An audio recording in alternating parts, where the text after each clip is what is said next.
You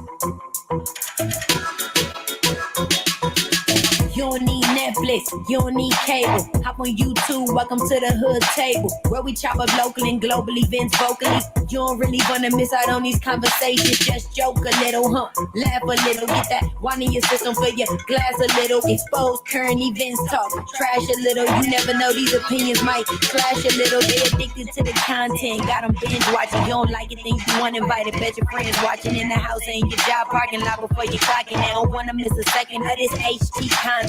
Everybody think they got something to say, so it's an open invitation, bring it to the table. But if you come whack, just know we ain't buying in. We gon' probably turn you back and tell you sorry, try again. Yeah, welcome to the hood table.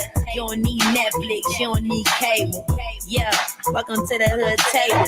You don't need Netflix, you don't need cable. Hey.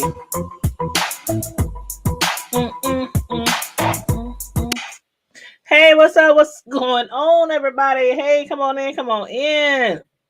Who y'all got in here? Where's my phone? Oh, God, where did I put my phone? Hold on, let me grab my phone, y'all. I'll be right back. Hey, Design Ravi, let me go grab my phone real quick. I'll be right back.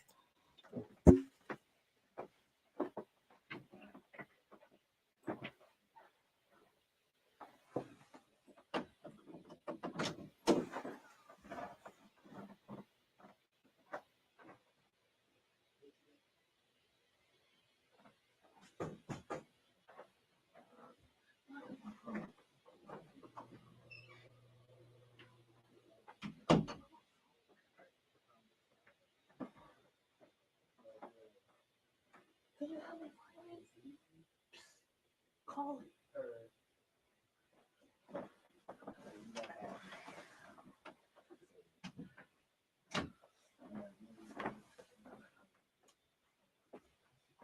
Here I come, y'all.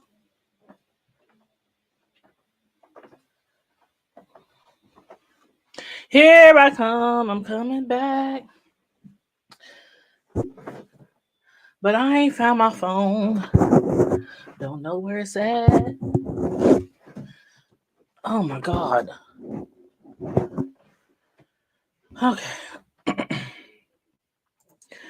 All right, I'm back. I told my son to try to find my phone. Whew. You said I'll hold the door. Thanks for holding the fort down. Did you find my phone? Thank you. Thank you, child of mine. Yeah, get that little heathen dog away from me. Jeez. Okay, I got my phone. Just making sure I share the live out. We got 2 shows to do tonight, y'all. And I'm going live for each and every one of them. So, this particular show that we're about to be doing now, as you can see from the bottom of the screen, come on in, hit the like button, hit the share button. My hair all over my head because I was running around looking for my phone. But right now we are going to be reviewing Good Girls, and it's on season 4, episode 4, and the name of the particular episode was Dave. And it didn't take us long to figure out why they called it Dave. I just love how I can decipher why television shows name their episodes the names they give them versus some episodes we be like, what the hell does that got to do with the whole entire show? Like, but anywho, let's get right into this because after this show, I'm going to come right back at you guys and I am going to review Queen Sugar. Now, that was an awesome episode, but first thing first, let's get through Good Girls season 4, episode 4, and it was titled Dave. Now, first, we're going to start off, and as usual, y'all know how to do. Y'all put your comments in the chat. If you come in late, put your comments in the comment section. Let me know what you thought about the episode. But yeah, we're gonna start off talking about Beth, Dean, Rio, Hitman. We're gonna talk about all of them. Okay. So, First off, I want to say, besides the fact that Dean is still pissed and not wanting Bev to visit him without the kids in jail, now the kids themselves are becoming really, really ornery. And nothing that she does seems to be suitable for them. Why? But not because they just spoiled and they some asses, but because because their father Dean, he has got them so doggone spoiled. So they're used to everything that he's been allowing them to do. Like, he allows them to eat whatever they want, he allows them to drink whatever they want, he allows them to drink as much pop as they want, he allows them to watch as much TV as they want, go to bed whenever they want. He just lets them do whatever the hell they want. So now that he's gone, he's locked up. Beth is at home with all these kids, you know what I'm saying? And the kids just don't mind her at all, y'all. Not only were they misbehaving, being very disrespectful, they were also tearing the damn house apart. That house be just a mess. And thank you so much, Designs by V. I'm looking at the phone down below, watching the chat. But thank you so very much for supporting, even if you don't watch the show. But yeah, that house be just a mess.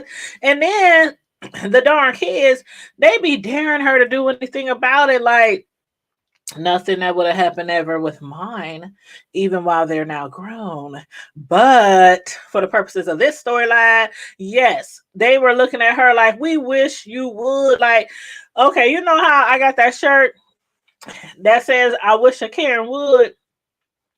Her kids was even looking at her like, bitch, I wish a Karen would punish me for not turning this TV off. Did y'all see her daughter's defiant face? I was like, oh my God.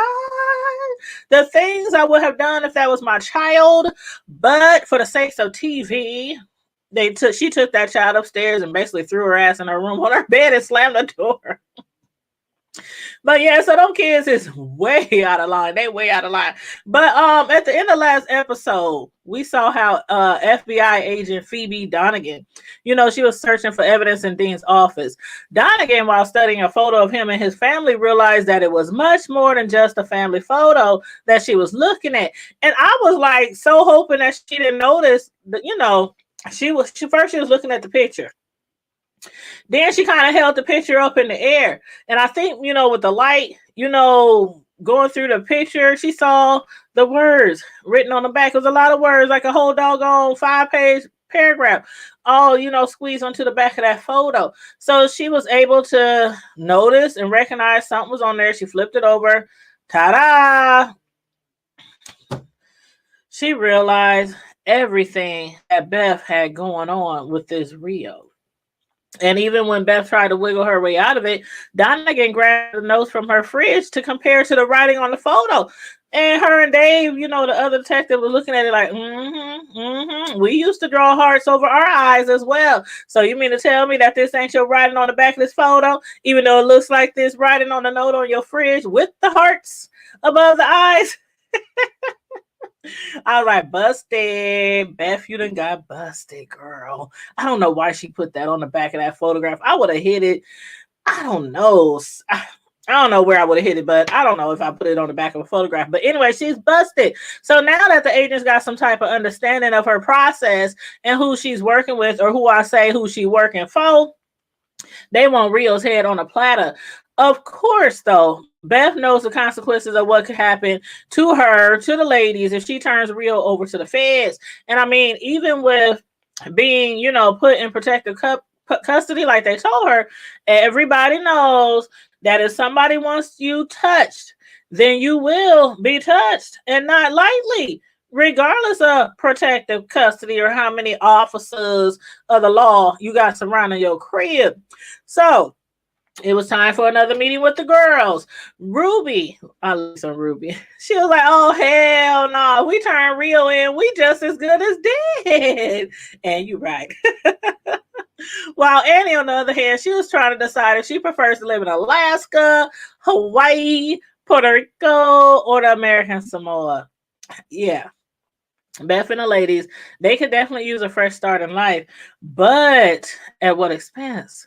And who exactly was Beth trying to convince that they would be protected by the feds, especially when she herself doubts that turning in Rio would ever mean they could just go on resuming their normal lives like as if they had never met this crazy, sadistic man.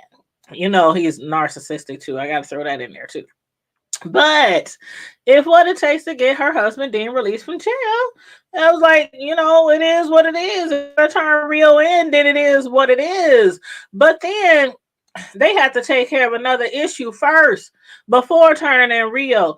Last week, after Beth went off on the hitman, y'all remember the hitman? He was up there and he was trying to get in her skins, right?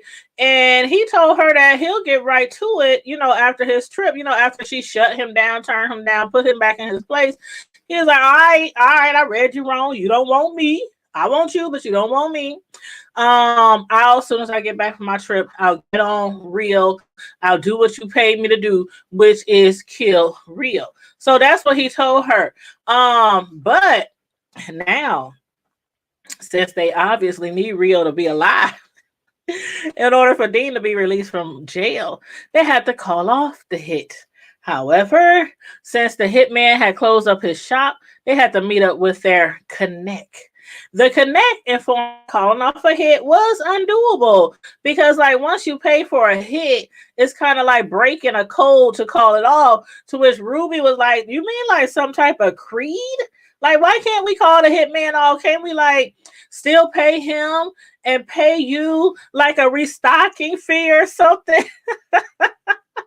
These ladies just have no idea because not even with Beth offering to still pay the hitman and even pay the connect, the hit could not be called off, you know. But then he was like, you know, maybe, and I think he was playing in their faces. I really do. I think he was playing in their faces because he was like, maybe I can help you out. And, you know, there is something that I might could use you ladies for, something that I haven't been able to do in a very long time on my own. And of course, he's armless. He got two little arms, right? He got two little arms, right? So there's a lot of things that he probably can't do that he used to be able to do, right? Automatically, Annie. And I'm sure the other ladies too, they were thinking like, oh no, not this. Because he said, all of you ladies can help me out. All of y'all can help me do what I ain't been able to do in a very long time. So of course they always thinking, oh no, this man wants some of us too, just like the hitman wanted some of Beth. So okay. Annie, she was like, I'm gonna take one for the team. Okay. I sign up. I volunteer. I'll take one for the team. Man, did y'all see Annie jump up ready to take that man in the restroom, in her car, in the alley, you know, wherever he wanted to have sex at? But then he said, what? Sex? You think I want sex? I'm a whole married man. He said, I'm a whole married man. So I was like, well, what the hell does he want them all to do? You know what I'm saying? That he hasn't been able to do in a long time. Because that's the first thing that came to my mind too. Right? So, but Annie, she was ready to take one for the team. Just like her sister Beth, right? Like, wasn't Beth about to give her goodies away to the hitman just last episode? She was like, just take me, just take me. She was taking off her clothes. She was unbuttoning his top. She was unbuckling his belt. She was like, if this what it takes to get you to kill Rio, just take me. Just take whatever you need from me and go kill this, you know, doggone dude. But anyway, he was like, oh, my bad. I misread you. Hey, you ain't got to sleep with me. But, and then remember, Beth, as far as I know, twice since they first met. So yeah, this time her sister was ready to take one for the team. But why is it always them? Like Ruby? That's right, Ruby's in a wheelchair. She never mind. Okay. Moving right along. But yeah, so he was like, that ain't what I need. That ain't what I need. He's a whole married man. But what he did was he had them at like a Home Depot or somewhere like that, picking up all these items before they even realized that everything that they had purchased could be used to make a bomb. Not a huge bomb. It ain't gonna take down a whole city, but they had enough supplies to blow up at least like the size of a church choir or like the size of a jewelry, something like that in the courthouse. Mm-mm-mm. I'm like, these ladies, I swear, they always find themselves into some shit. And they do. But after all that shopping they did for the Connect, he still couldn't call off the hit. That's why I'm saying I think he was playing in their faces. He knew he couldn't call the hit off. Then the hitman wanted to meet up with Beth. So at that point, I knew exactly what time it was.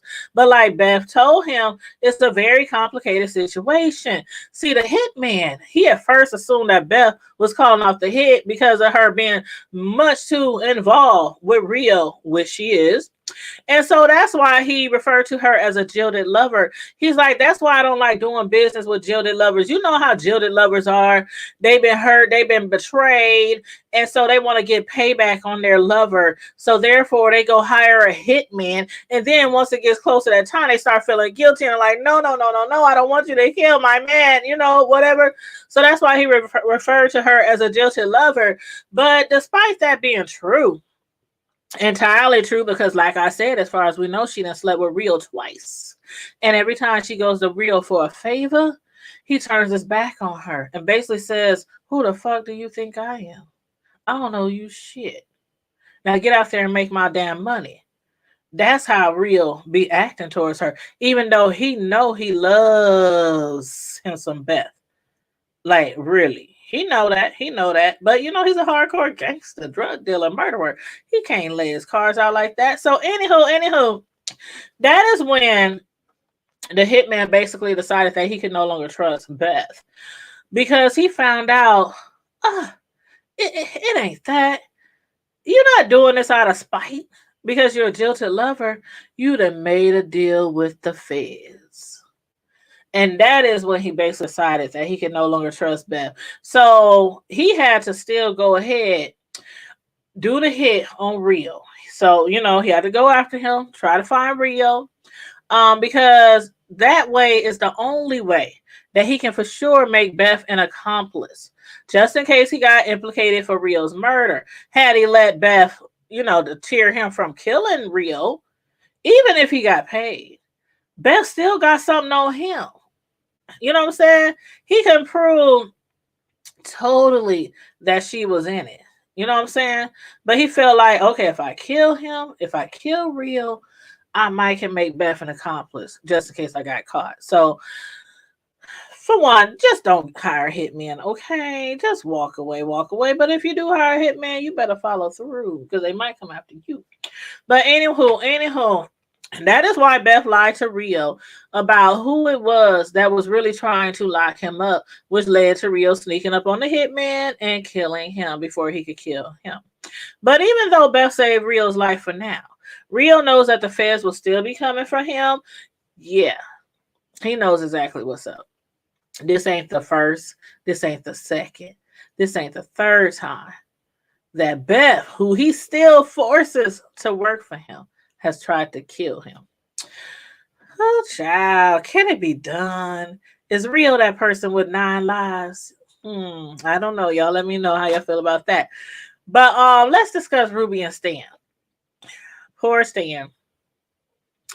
Ruby has no idea what all he's been going through lately. While he was making her believe that he's just doing some overtime at the club for his boss, he's out there committing robberies, armed robberies. Remember last week when his boss told him that he owes him? And I thought that his boss was making him a debt collector because when they pulled up to that first house, he said, I don't care how you do it. Take whatever measures, whatever means necessary. You bring me my money. Okay, so I'm thinking he's going in there and beat somebody up, take the money that is owed to his boss. But no, he got Stan out there just robbing everybody, including vending machines. Man, when I saw Stan on the ground trying to gather up all them quarters that fell out the vending machine, I just know he was thinking that he has reached an all-time low. Ruby was at home measuring her appliances and thinking, what about updating the house? Because, see, she knows that they're supposed to turn Rio in. She ain't told Stan, she ain't told her husband yet, but Ruby knows that there's a possibility they're gonna have to turn Rio in, and therefore they're gonna have to move. They gotta sell the house. So she's measuring the microwave, she's measuring all the appliances, the refrigerator, and he's looking at her like, what the fuck is you doing? She talking about, well, one day we might have to move, But anyway, she's at home doing all that just in case they have to sell the house, while Stan is out there in them streets with his boss's foot on his neck. And again, just like the ladies, Stan always seemed to find himself in some shit as well. They can't never, it's like, damn, can they ever get a break? But then when he tries to boss up to his boss, I'm thinking his boss gonna be like, because he played it off, right? Stan was in the front of the car. He's like, man, I can't do it anymore. I'm tired. I got a family. Can I just get my regular job back? I done paid you enough. You didn't have me robbing enough people. You know what I'm saying? Whatever you think I owe you, it should be paid up. So the boss was like, okay, you right.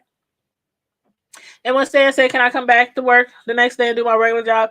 He said, we'll discuss it. We'll talk about it.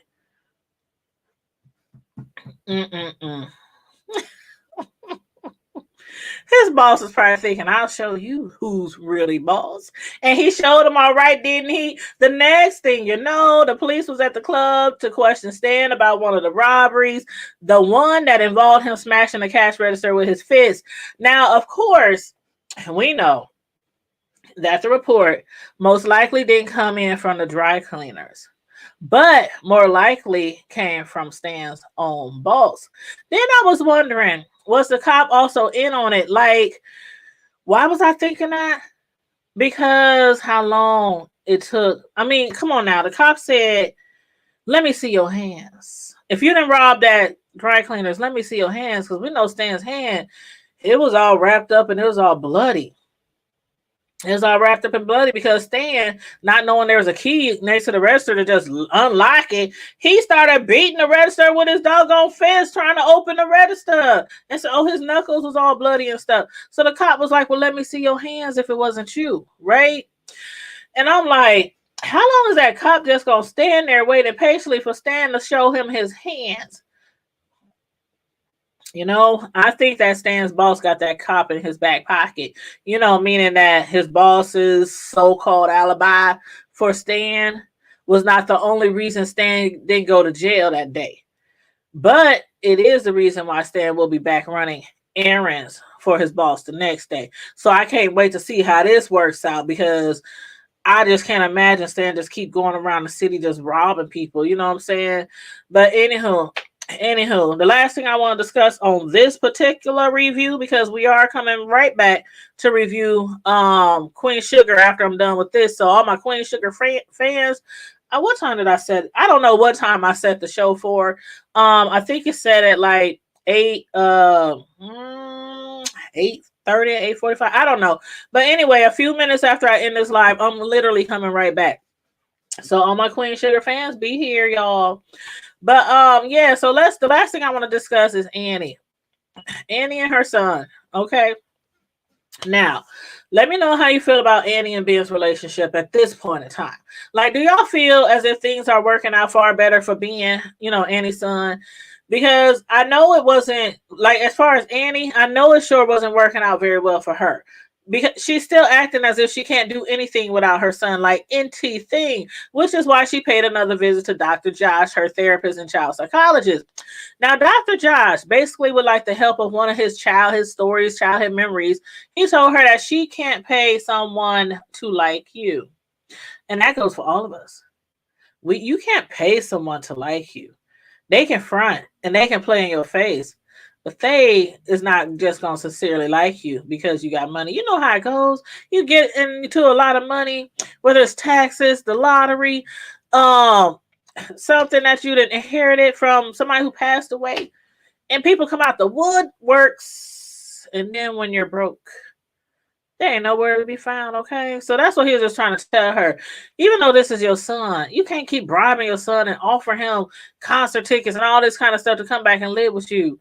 And he said that because Annie was trying to do everything she can to bribe her son, including buying those concert tickets for him to come back and live with her. But you know what? I think if Annie would stop, excuse me, if Annie would stop being so dependent on her son for her own sense of well-being and be more like a mother, things would probably work out better for her, much better. Like if y'all been following this since season 1, ever since season 1, she and her son has always had this weird reversal roles. When Annie would get into trouble or get let down or get her heart broken, get fired from a job, whatever, her son Ben was always there to comfort her and mother her.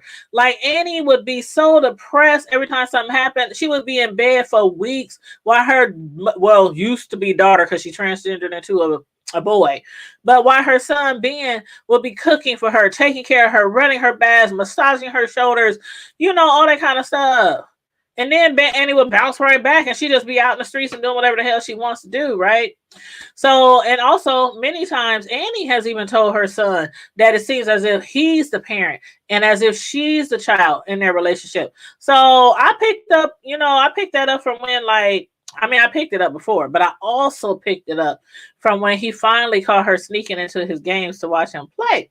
She thought that she would be sneaky and sneak up on him, because if he found out, he'd probably be upset with her for maybe embarrassing him. But she always throw that poor in the face. You don't want nobody to know I'm poor. You don't want nobody to know we're broke. You don't want nobody to know your mom is living in this raggedy apartment or that her car has a big old hole in the floor. But it's like he doesn't even care about her being poor or not nearly as comfortable as the other rich parents of the kids in the school. He just wants her to be the parent or the mom for exchange, which is why I believe he invited her out for ice cream with his teammates and the other parents after the game. And although she didn't accept the invite this time, I'm sure she will, because she said next time. And he was like, okay. So anyway, that's all I got on this episode. Again, if you guys are not caught up, please get caught up, because so far this season is really, really, really good. Just like Queen Sugar, which we're going to review next. I'm going to wrap this up. I'm going to go to the restroom, give me a couple of sips. Take me like a 5-minute break. Where's my little? See, I wish I had one of those things that the producers or directors do. Cut, take 5, break. That's what I need to do, especially when I'm doing my videos back to back to back, like on Saturdays and Sundays.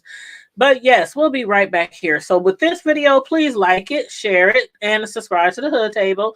Follow us on Facebook, IG, Twitter, and thehoodtable.com. And if you're watching the video after I'm already done going live, make sure you comment in the comment section your thoughts on the TV show if you've been keeping up.